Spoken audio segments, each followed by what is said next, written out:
Hello and welcome back to a special episode of my walkthrough of Final Fantasy XV. This series is hitting 40 episodes, and with that milestone in mind, I want to do a little roundup of everything that we've achieved so far. The thing is, the walkthrough nature of this series has been somewhat lacking. I don't currently have the time, nor skills, to edit these videos in a way that gets both across all of the relevant information that I want to get across, and is also enjoyable to watch for you guys at the same time. And so instead I've been piling dumps of information on what happens in every episode in the description for these episodes, and that's hardly a winner in terms of pure design. So as a workaround, I've decided to do this sort of video every few episodes, although the timing hasn't been quite ironed out yet. This video will allow me to discuss the vast array of changes the game has been going through as well, just before the Royal Edition arrives and ruins it all. So, if the length of this video, and everything I've just said, hasn't made it clear yet, this video will be an extensive summation of everything we've done so far, with a look towards what's left to do as well, and hopefully the regular Final Fantasy XV videos will return very soon. With that said, let's begin by going through the huge number of versions the game has gone through, starting from the base game. A huge number of additions and free updates have been made since then, and documenting them will help everyone follow the details that follow. So, we start off with version 1.02, which was the Crown update, a huge update that added new material, including an Ascension tree for the wait mode, brought the monster whistle, new fishing spots, new fish, new recipes, the ability to shop from the regalia, and more. Since this version was added so soon after release, everything that was added in this version I am considering as essentially part of the base game. And so any things that are sort of added when this have already been will be considered as in sort of like part of the soul experience from the start. Everything from this is actually potentially will be considered as sort of like free updates and stuff like that. That's information that maybe that you'd actually have to sort of update the game in order to get.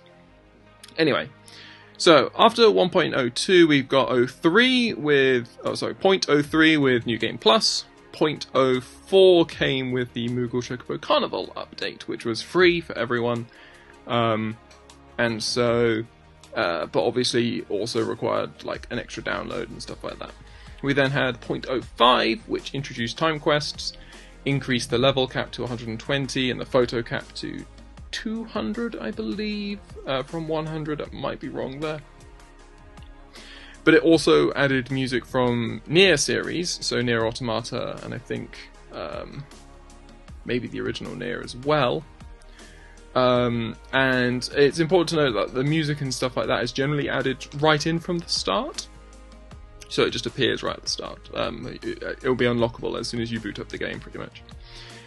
So then 0.06 brought Chapter 13 verse 2, which eventually obviously we will reach in due time and we'll be able to discuss some more so, but again a free update that essentially altered some of the sort of details that some people struggled with in terms of that chapter in particularly. Version 0.07 was Episode Gladio, and added music from Episode Gladio into the main game, into your MP3 player. We then had 0.09, which brought music from Terra Battle, along with a new weapon that appeared from the timed quest. So there is one weapon that I still need to that I'll need to get via time quests, and I haven't really been doing a lot of the time quests, so hopefully it will still be available. Anyway, we now have version 1.10, and that had introduced a new recipe. I think it was like some form of survey they did, and they added a new recipe. I'll mention which one it is, but there's that one, along with a new outfit, which was free to download. And then you've also got, after that we had version 1.11, which brought the Regalia Type D, the off-road version that we've seen in one of the most recent episodes of the series. Version 1.12 was Episode Prompto and added its music. version 1.13 added a new side quest, so one specific side quest was added, but it also added some things such as cross chains, which were originally in the episode to Sky demo, and so those cross chains are quite interesting, stuff that we need to investigate. I think there are also some trophies regarding the cross chains. It also introduced the Magitech exosuits that were initially slated to be with one of the DLC, but they had some struggles with them looking like Power Ranger suits, I think, so it was like a copyright stuff, and they had to change a lot of things, and then they came out as just a free update, pretty much.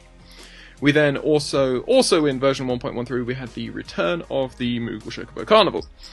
After that, we had version 1.14, which finally added the Bestiary and Chapter Select.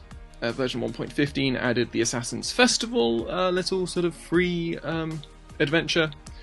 1.16 had new cutscenes to Chapter 12, which again we haven't seen yet, but we'll be able to go through very, very soon. Version 1.17 gave you the capacity to take multiple hunts on at the same time, and 1.18 was Episode Comrades, which we do need to, which will pretty much be done. I will cover it eventually, when it sort of applies in terms of the story, but it's also quite a difficult one to do, just because it's a very different sort of side content. It's very, very big, and there's lots of things to sort of talk about there, so hopefully we'll be able to do that, give it its due, sort of what it deserves. Finally, after that, we had version 1.19, which allowed you to switch characters during mid-battle, and each of those characters then has the battle system from their individual DLC episodes, which I think is a really cool touch, because one acts as brilliant sort of marketing for those episodes, as in, do you like how Ignis feels to battle here? Then try buying episode Ignis, where you have a whole thing with that. But also was something that a lot of people really wanted, the ability to sort of swap between characters, so that's really cool. And then finally, the most recent update, 1.20, added episode Ignis with the music, and also music from Comrades. So that's all sort of bringing us up to date, at least to the time of this recording. And yeah, pretty much the important thing to remember is that this game is still pretty much sort of having variations and development put on it, and so this will always change. And hopefully another thing about these sort of supplementary videos is that they'll also be able to give information as to what's actually going on with regards to the game and its sort of development cycle. So yeah, there's a lot of different additions to the game, but we're not even done there, since we must also discuss the DLC strategies that we've seen with this particular game. And the problem is that there's different sets of DLC which have different things, and then there's the Season Pass, which doesn't even have all of those different sets of DLC, and they've even suggested that there's going to be even more DLC planned, so this list isn't exactly going to be complete yet. But anyway, we're going to begin with the purchasable content that I will not be buying, and pretty much the important thing here is, so this is like small parts. I obviously have the Season Pass, and with the Royal Edition coming very soon, hopefully that will be a free update, but we'll see, it might not be, who knows. And then if there's even more DLC after that, I'll probably have to get that, just because I'm so invested in this game by now. It's sort of like, I really want that sort of complete experience. So yeah, we'll have to see how that goes. But there'll obviously be limits to what we can do there. But there are small sort of items of DLC, stuff like weapons, sort of like unique weapons, unique sort of regalia details and decals and stuff like that, that I will not just be purchasing just for the purpose of 100% completion. They may well become free updates within a later update in the game, who knows, we will see, but if that is the case, then I will let you know.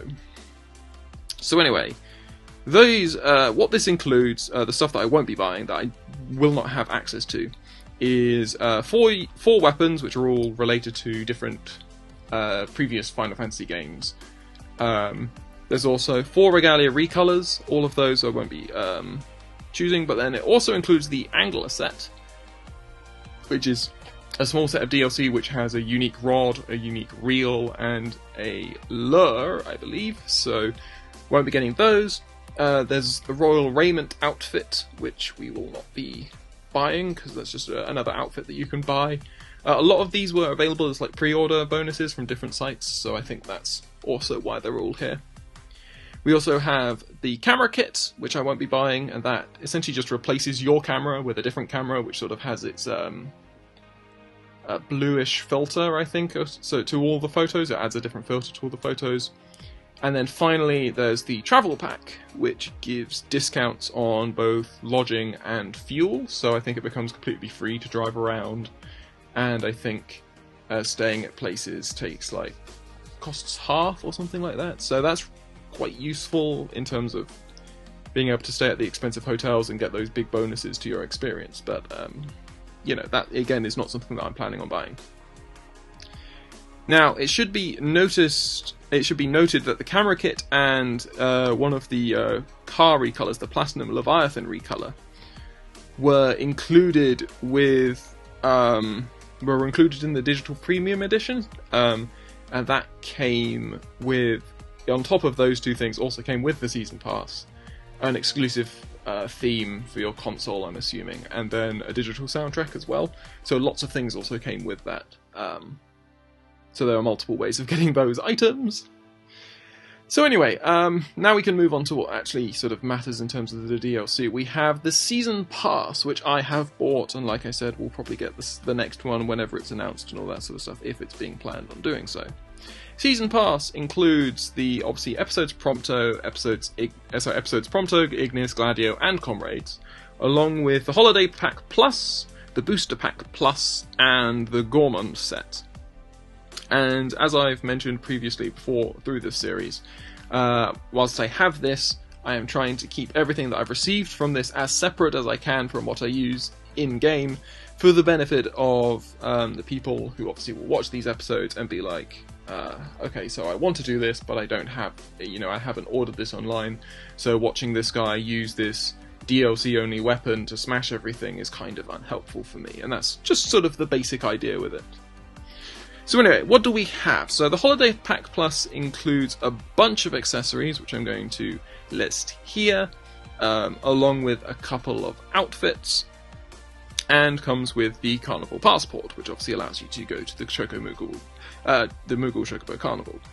The Booster Pack Plus, on the other hand, includes one important weapon, one weapon here, also has a rod and a reel. And the Gourmand set gives a unique piece of recipe and a better stat boost from the Burnt Toast. But it's important to remember that the Gourmand set, unlike everything else so far, is also free to download even without the Season Pass, which is good. And so the Gourmand set nicely leads on to the free DLC, which, again, I'm not trying to use. Essentially, the way I've decided to do it is that anything that is just immediately put on the game, so stuff like the music, stuff like the extra side quests, stuff that essentially come with updates of the game free, those I am going to still consider, but I'm actually going to let you know where they came from, so that, these came from the game, actually, from different updates of the game. But if it requires downloading, then I'm going to try and not use it, even if that download is free. That being said, the free stuff is going to be separate from the stuff that you still need to pay for. Okay? So what we have here is we have the Holiday Pack, which is free to download. This was a free download to allow you to access the Moogle Chocobo Carnival. Now that replaces the Carnival Passport with the free Carnival Passport, really usefully. But instead, it now only gives you, I think you only got one outfit instead of the two, and you got 2 of the accessories that were included in the Holiday Pack Plus.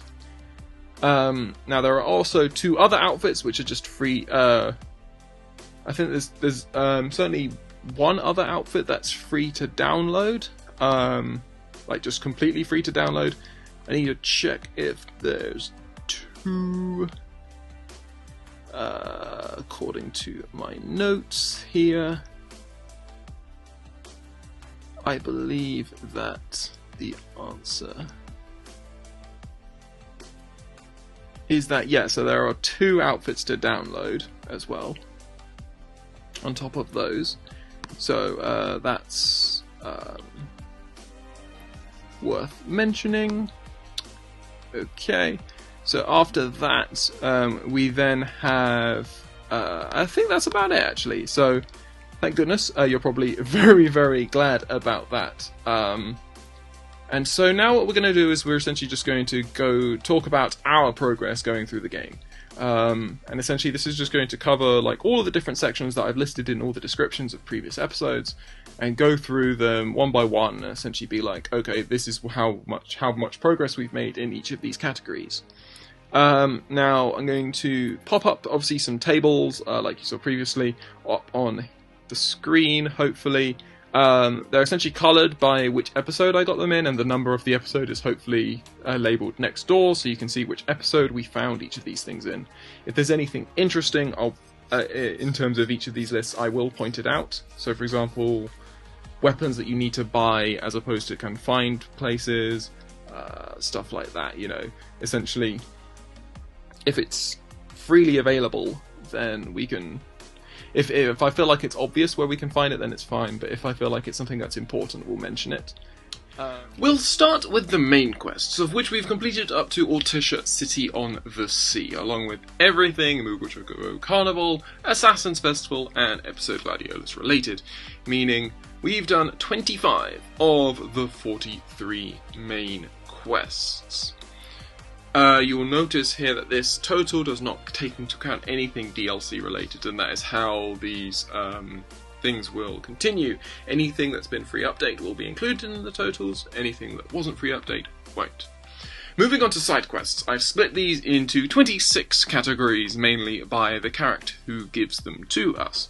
Some of these we haven't even started yet, but you should find most of these familiar. You might have noticed that I consider certain side quests complete once I've acquired the required item for them, rather than when I cash them in. And that's purely because it's far more helpful from a walkthrough perspective to see where I got the thing in question, as opposed to when I got my reward. Again, we've also smashed everything related to the DLC sections as well, which puts us at a total of 74 out of 221 side quests done, obviously again excluding the DLC side quests.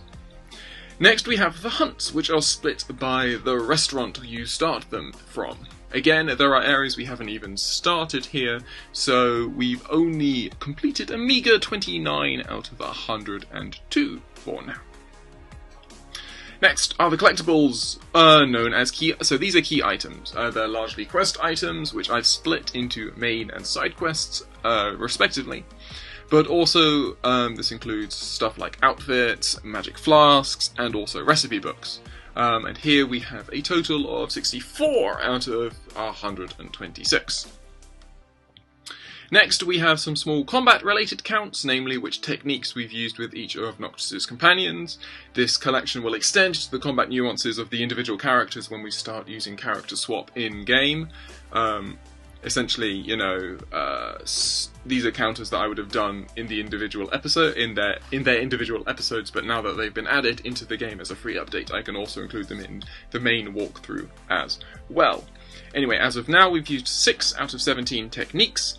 And we can also look at the training tests available at each campsite. So when we stay at a campsite, you have the chance to train, and there are 6 of these challenges, and we've only done 1 so far.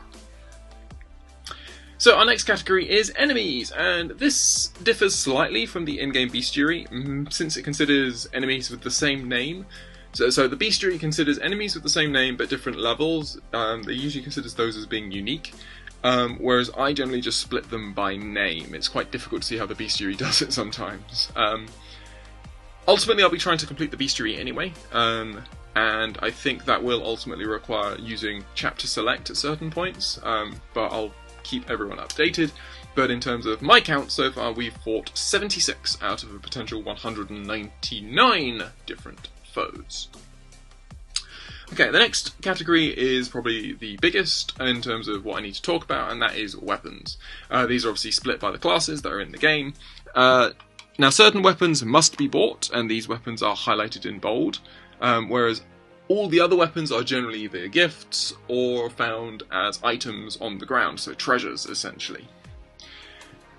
So at this case, we can start with swords. In swords, we have 4 out of 14, all of which can be found or earned, but we did purchase the Ice Brand, in this case from the Imperial vendor outside Staelef. So you can actually find the Ice Brand, but we actually made our choice not to do that. We actually bought it instead. Again, I try and find everything as best as possible, just to sort of do like a min spending run, as it were.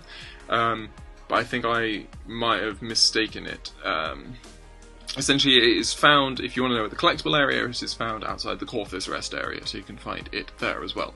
So we can sell the second one when we probably will find it.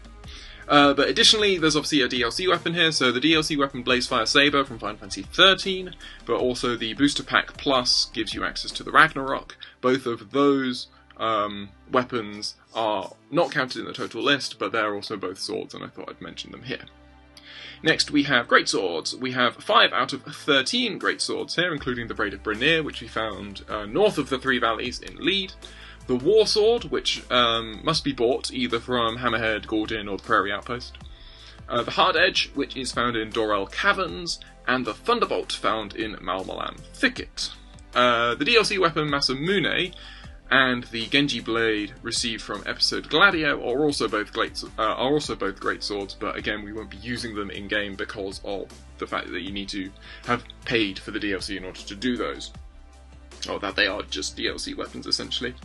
Should be noticed that essentially the weapons that I say, even though talk about how we essentially find these weapons, Blade of Brenir, etc., but you can also buy them at different things. So if you're rich and you don't want to be hunting around for unique spots, because it's worth noting that these aren't your standard little blue glinting spots on the ground. These are generally treasure-like, actually denoted as treasure icons on the map. And if you can't be bothered to try and find which one is the right one, then then you can buy it from a particular shop. But again, if you want to find which one is the right one, you can just go to the episode located next door and find when I collect it. So, just thought I'd mention that. Anyway, moving on. We now have polearms. We have 4 out of 13 polearms, with the Ice Spear needing to be bought from either outside Staelef, but we can also buy it in Lestallum or in the Mart outside the Rock of Ravato. The DLC weapon, the Gae Bolg, is also a polearm. In daggers, we have 4 of 14, where we have the Avengers, which are found in Lead west of the Three Valleys as opposed to north. We have the Assassin's Daggers, found either by the Malachi Pond fishing spot around the Vesperpool region, or where we found them in the Dorel Caverns. No, actually, no, I think we found them around the Vesperpool region, because we haven't done Dorel. I don't think we've done Dorel yet. But anyway, yeah.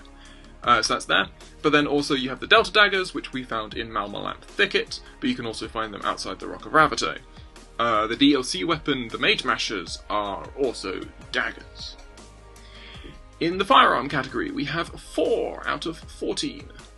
With the Coctus bought from Hammerhead, Gordon, or the Prairie Outpost again, Calamity is found north of Whizzers, and the Rebellion needs to be bought either outside Staelef once more, or from the Rock of Ravato. There's you can see that certain shops tend to share what they're available, what you can buy in each of them, so that just tends to be the case. Next we have shields. We have 3 of 12 shields, along with the Medjay shield from the Assassin's Festival DLC. Of these shields, both the Flame and the Thunder shields must be purchased, and that's again from either outside Staelef or the Rock of Ravato. I think that Staelef vendor is not there, it's only there for that particular mission when you're there with Aranea, so just bear that in mind. When it comes to machinery, we have 4 out of 12, with the Auto Crossbow being found in Kikatrich Trench, the Bioblaster being found outside Kikatrich, and the Gravity Well being a collectible in the Arakiol Stronghold. So that is the machinery there, and then finally we have 5 of the 13 Royal Arms, which are obviously found in the individual dungeons and stuff like that. And that takes our total to 33 of 106 weapons. since there's another category of weapon that we haven't even touched on yet. Next, we must consider accessories, of which we have collected 25 out of a total of 100, excluding, and that obviously excludes the many accessories available through the DLC. These accessories are largely treasures that you can find on the ground. They can also be rewards from various doing different missions, or especially during different hunts. And they can also sometimes be enemy drops, so it's worth sort of keeping an eye on that. The only particularly interesting ones from our perspective at the moment are the Thieves' Way, which is a one-time, so it's a unique treasure that you find in Foshaw Hollow, and the Friendship Band, which can be found in the Glacier Grotto dungeon, but also in the Beluve Mine dungeon as well. So you can it's available in both of those. So our next category is very simply consumables, so sort of like healing items, stuff like that. In this case, we have collected 19 of the potential 23. So, following on, we now have treasures. So, obviously a very broad category, as I'm sure you can imagine. It includes inedible enemy and fish drops, along with other items that can be found all across the map. Those marked in this list with an asterisk are important, since these are linked with side quests, usually needing to be items that you give to Cid to help him upgrade one of your weapons for the Cid missions that we saw previously. And so, because they're more important than the others, I'll mention them here. The metal scrap is a common treasure found in Lead, and you have a chance. Essentially, when I say a common treasure, that means that whenever you see a blue twinkling blue spot on the ground, it means you can find one there. Whereas other ones later on, you won't be able to do that. Essentially, repair kits are obviously purchased at rest stops. Most rest stops you can buy repair kits there, and they're there just so you can help stranded drivers for those missions. Rusted bits are common collectibles literally everywhere, whilst earth gemstones are more common in the Clane region, so you can again sort of search for items in the Clane region there.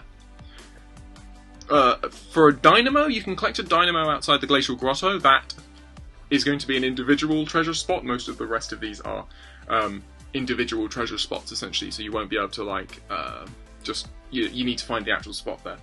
But yeah, so it's outside the Glacial Grotto. You can also find one in chapters 13 and 14. So obviously, with now chapter select, this isn't a problem. But previously, I think they would have been. If you missed them, you wouldn't be able to ever get them again. So, but yeah, you can find them in chapters 13 and 14. Obviously, we'll talk about that when we get to chapters 13 and 14 in our playthrough. But dynamos are also drops from M.A. Velez and M.A. Hoplomachus, sort of big mech enemies that you can sort of occasionally encounter when you're fighting the Empire. Hydraulic cylinders are dropped by M.A. Expatria as well, but generally I think the one I found was found north of Fort Valery. You can also find one again in chapter 13. Glass gemstones are collectibles that you can find one in Lestallum, you can find one around Cape Kayam area, and you can also find one by the Rock of Ravato. And then the last one I think here is Cactuar needles. Obviously they are dropped by Cactuar type enemies, specifically Slactuars. I don't think Cactuars themselves actually drop them, but Slactuars do.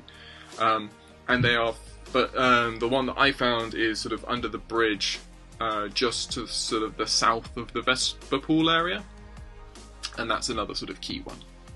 So therefore, in total, we have 77 of 178 treasures so far. And again, if you're wondering about any of the other ones, it may well correspond to an enemy that we fought, because, it might be a drop from one of those enemies, so you might want to see which enemies we fought in the same episode, stuff like that. That'll probably be the easiest way of going about it. Okay. After treasures, we now have ingredients. Obviously, the difference here being, these are the edible drops from various things, along with all of the sort of vegetable pickups that you can find across the region. In this case, we have 42 of 72 ingredients so far, and some of these do need to be purchased. The only one in our list is the cup noodles, and there you get them from, obviously, the cup noodle van in Lestallum. But there are a few other ones that we might need to consider later on, because obviously we need those particular ingredients to then also have Ignis cook us particular dishes. After ingredients, we can now look at leisure goods. So leisure goods are essentially either to do with chocobos, items to do with chocobos, or items to do with the fishing. So chocobo standpoint, we have 11 of the 14 different fruits that you need to unlock, that you need to collect in order to unlock different colours for your chocobo. We have 2 of the 5 different types of feed, 3 of the 9 medals you get from doing the various races, and also we have unlocked the chocobo whistle itself, which I think is sort of, I think that is, it's mentioned as a leisure good, so we include it in here. That takes us at 17 of 34 in terms of leisure goods. And then in terms of the fishing, we have 2 of the 3 fishing lines, 25 of the 45 different types of lure, 1 out of the 5 rods, and 1 of the 5 reels. But obviously, again, there are loads of different rods and reels available via the DLC, and I think I might have used some of the rods and reels from the DLC, which I wasn't planning on doing, so I do apologise for that. We should definitely think about, I will certainly think about buying a different rod and a different reel, just so that that sort of thing isn't a problem again, so we know sort of we can have the really good rods and the really good reels, because the ones that you start off with are pretty terrible. So that is 30 out of 58 in terms of the fishing items. And then, speaking of the fish, obviously we can then consider the fact that we have caught 16 of the 100 fish available in the game. And then, since we were talking about chocobos, we can also look at the fact that we have coloured them 12 of the 30 different colours, with obviously the way I'm currently doing it, I'm sort of doing it as, you know, each group we do 4 of them, so that's quite cool, I always think. So yeah, I'm pretty sure, if I remember correctly, just as a reference, I just wanted to say that obviously we have the 3 medals that we got from the chocobo races. That pretty much means, that tells us that we've also done 2 of the races that are available, because you get most medals by obviously completing the races, the chocobo races. You get the initial one, the replica medal, which you get by essentially unlocking the ability to ride chocobos by defeating Deadeye in that quest. And then the final medal you get for earning all the other medals. So yeah, there are 7 races in total, and we have done 2 of them. Okay, so next we can now move on to the final sort of, the next couple of categories, which are all to do with food that was available in the game. We've eaten 15 of the 36 possible meals from the 11 different restaurants in the game, whilst we've also unlocked 52 of the 104 recipes for Ignis, and we have partaken in 15 of those 52 from eating at a campfire. And so we'll obviously be working to try and keep both of those leveling up. Naturally, the Ignis recipes, obviously we've sort of been collecting lots of items like the recipe books and stuff like that. And you get lots of recipes quite quickly just by sort of entering a new area and picking new vegetables and stuff like that. So it will soon come to a point where certainly I think we'll start using up the recipes faster than we're actually gaining them again. So after food, we can now talk about the car, the Regalia herself. So we initially can talk about auto parts. Auto parts essentially includes music, paint, decals, stickers, stuff like that. We have bought 3 of the 4 colour sample booklets that you can get from the various rest stops around the game. We have thankfully been able to farm all 27 of the different types of ore. So obviously you have the pickaxe symbol. We've collected all 27 of the different types of ore for the different paints, so we should be able to grind them, and those different selections are essentially available in different areas. So depending on whether it's they all have sort of different names, you know, slightly different names in terms of whether it's shards, ores, or crystals, and each of those is available either in lead or in Duscae or in Claim. So you go to whichever one you need for the colour of car you want, you would then go to the individual things, to that region in order to farm those particular colours. So yeah, we have all 27, thankfully. We've collected 8 of the 16 stickers, but we've never actually stuck any of them on the car yet, so that's something to do. We have collected 15 of the 27 decals, and have sported 4 of them on the car, which is quite cool. So yeah, we should keep an eye on that, obviously, as well. And then we have 27 of the 29 soundtracks. Obviously, a huge number of these are available just from the start of the game, and have been sort of added in retrospectively retroactively by the different updates that have been incoming. But yeah, a lot of those soundtracks are available. The other ones you can essentially just buy at different shops. And then we also have 5 of the 9 different components which we can then give to Cindy, and then they essentially allow her to upgrade our car such that it can either, you know, have a higher top speed, or it doesn't pick up dirt as quickly, stuff like that. And we've got 5 of 9 of those. And those you either buy, or I think they are also the ones that are essentially evolved in the Cindy side quest itself. Okay, so with that being said, that total there is 85 of 112 in terms of auto parts. We then move on to the Regalia herself. She has been painted 5 of the 31 different paint colours, along with 4 of the 17 wheel designs and 4 of the 17 different interior designs. Those are the only ones that we've used essentially so far. We've also only seen 1 of her 2 potential form changes. So obviously Regalia Type D we have seen, and there's another type of Regalia that we'll unlock close to the end, well, by the end of the game pretty much. And that gives us a total of 14 out of 67 when it comes to the Regalia.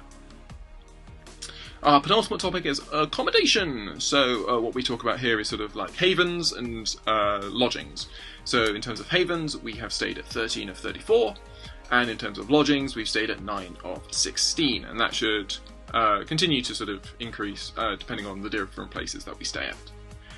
As we, you know, continue, obviously, once we're going to get sort of railroaded into the linear part of the game as we sort of hit chapters 10, 11, 12, stuff like that. But when we return to but once we sort of get close to the end of the game and we're able to return back to the overworld map and be able to explore there, that's when we'll sort of be able to really hit the ground running and actually start clearing out a lot of this stuff that we haven't done yet. So our final topic is just essentially miscellaneous trivia, stuff that I find quite nice to sort of keep track of. So we've collected 4 of the 8 cosmogony books. We have found 7 of the 10 crude little drawings that you find inside different sort of buildings inside. So like the pictures of Wiz and Cindy, and then there's a bunch of them in Lestallum that we all found relatively quickly. So all of those, we found 7 of 10 of those. And then when it comes to the filters, so we've collected 6 of Prompto's 9 filters, and most of those are unlocked as Prompto goes up in terms of his photography skill level, but also there are other things, for example the one that you get from having that conversation with Prompto atop the Long Wide Rest Stop and other places like that. So that's another thing to keep track of. And that is it! A huge thank you to anyone who has stayed this long for this stupidly long video. But anyway, I hope, thank you for being here. Thank you to anyone who has supported this series in any way. Like I said, I'll be doing this sort of summary video at regular intervals throughout the rest of this series. Hopefully they won't be as long as this, but they shouldn't be because there'll be a lot less to sort of cover. I'll place these summary episodes at the bottom of the playlist so they sort of don't get in the way, and we'll just sort of keep having them down there. You might have guessed, obviously, hopefully just from this video, I'm sure you can guess that I'm pretty passionate about this game. Probably too in a crazy way. And so, but because of that, again, I just want to say thank you to anyone who's been interested enough to actually follow me on this journey through this game. I've thoroughly enjoyed playing this game, and I will do as we continue to go through. And I guess, I want to give as much information to the rest of you, and if this helps even but one person, then I think, I'll feel quite happy about, having done all of this. But anyway, I hope, and then just as something else to say right at the end, I hope you have enjoyed this episode of my walkthrough to Final Fantasy XV, and I hope to see you on the